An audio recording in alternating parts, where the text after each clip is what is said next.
বর্তমান সময়ে নওগাঁ সব থেকে ভাইরাল জায়গার নাম নওগাঁ হাসাইগিরি বিল।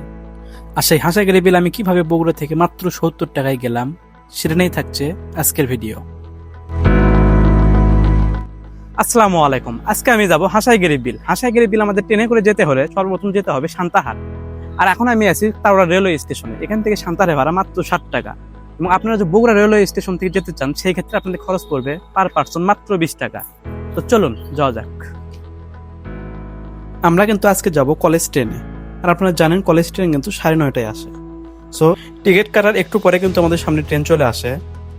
আজকের ওয়েদারটাও ছিল মাশাআল্লাহ অনেক ভালো। ট্রেনে চড়ার একটু পরে চলে আসে বৃষ্টি।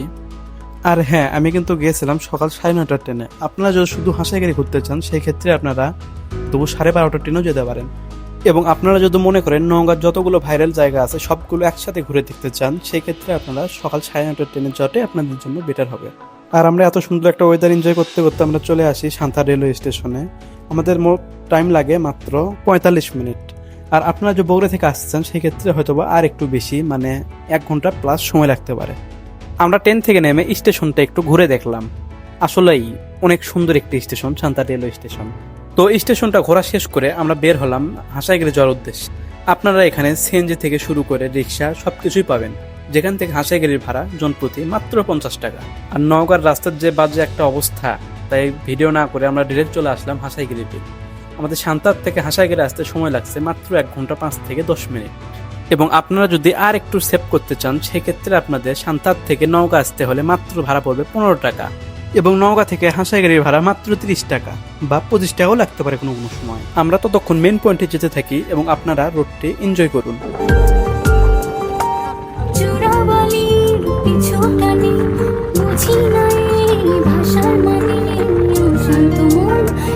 রোডটি এনজয় করতে করতে আমরা অবশেষে চলে আসলাম নওগাঁ হাসাইগিরি বিল। এখানে আসলে আপনারা রাস্তার দুই পাশে অনেক নৌকাই দেখতে পাবেন।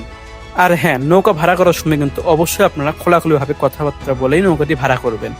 আপনারা ঘন্টা ভাড়া নেবেন নাকি ৩টি ভাইরাল জায়গা হিসেবে নেবেন। আপনারা এখানে দুইভাবে নৌকা পাবেন। একভাবে হচ্ছে আপনাদের ৩টা ভাইরাল গাছ রয়েছে, একটি লাল মাটির পাহাড় রয়েছে, এগুলো ঘুরে নিয়ে আসবে। আর একভাবে হচ্ছে ঘন্টা চুক্তি।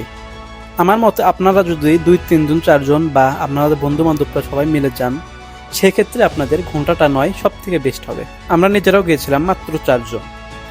এখানে একটা জিনিস অবশ্যই মাথায় রাখবেন, এখানে কিন্তু অফ ডেতে গেলে আপনাদের থেকে ভাড়া অনেকটাই বেশি চাবে। আমরা যেহেতু বন্ধুর দিনে গেছিলাম সেই ক্ষেত্রে আমাদের মাত্র ২০০ টাকারও কম পড়েছে ঘন্টা। আমরা এখানে ২.৫ ঘন্টা প্লাস নিয়েছিলাম মাত্র ৪০০ টাকা দিয়ে।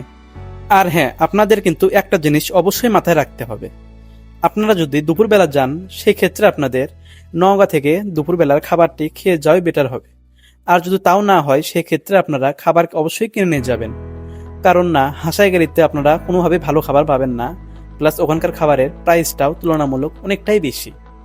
তাই আপনাদের জন্য সব থেকে বেস্ট হবে আপনারা যদি দুপুরবেলার খাবারটা কিনে নিয়ে যান।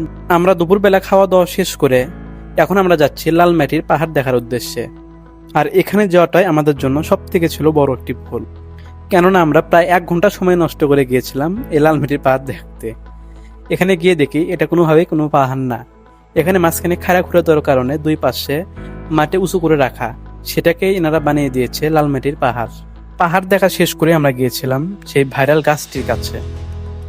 আমাদের ওখান থেকে আরো প্রায় ৩০ মিনিট সময় লাগে সেই ভাইরাল গাছটির কাছে পৌঁছাইতে। এখানে কিন্তু ২টি ভাইরাল গাছ রয়েছে, তার মধ্যে সব থেকে ভাইরাল এই জোড়া এই গাছটি। আমরা দুটিতেই গিয়েছিলাম কিন্তু ওটা শুট আমাদের নেওয়া হয় নাই, তাই আমরা এই একটা জায়গার ক্লিপটাই দিলাম। এখানে আমরা একটু সময় পার করার পরে আমরা গোসল টোসল শেষ করে রওনা দিলাম আবার ঘাটের উদ্দেশ্যে।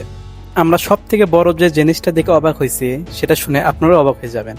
আমরা যাওয়ার সময় যে পথটি গেলাম ১ ঘন্টা ধরে, আসার সময় সেখানে আসতে মাত্র আমাদের ৩০ মিনিটও সময় লাগে নাই।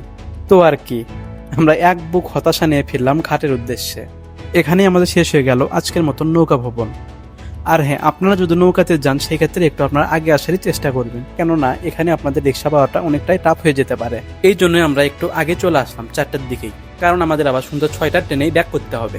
আর হ্যাঁ, এখানে কিন্তু আপনারা ফ্রিতে ঘুরতে পারবেন নওগাঁ রাজবাড়ি। এখানে আপনারা রিক্সাওয়ালা মামাকে বললেই তারা ৫ থেকে ১০ মিনিট বা ১৫ মিনিটের জন্য রিক্সাটা এখানে স্লো করবে। এই রাজবাড়িটিও ছিল অনেকটাই সুন্দর। এই রাজবাড়ি নিয়ে আপনারা যদি ডিটেলস জানতে চান সেক্ষেত্রে আপনারা আমার পেজটি ভিজিট করতে পারেন। এই রাজবাড়ির ফুল ডিটেলসের ভিডিও আছে আমার ফেসবুক পেজেই। আর এইভাবেই সম্পন্ন হয়ে গেল আমাদের আজকের ট্যুর। তো বন্ধুরা, ভিডিওটি কেমন লাগলো তা অবশ্যই কমেন্টে জানাতে ভুলবেন না। আর আপনারা কি গিয়েছেন বা কবে যেতে চাচ্ছেন সেটি অবশ্যই কমেন্টে জানিয়ে যাবেন। আর ভিডিওটি ভালো লাগলে অবশ্যই ভিডিওতে একটি লাইক করে, পেজে নতুন থাকলে অবশ্যই পেজটি ফলো করে পাশেই থাকবেন। সবশেষে আল্লাহ হাফেজ।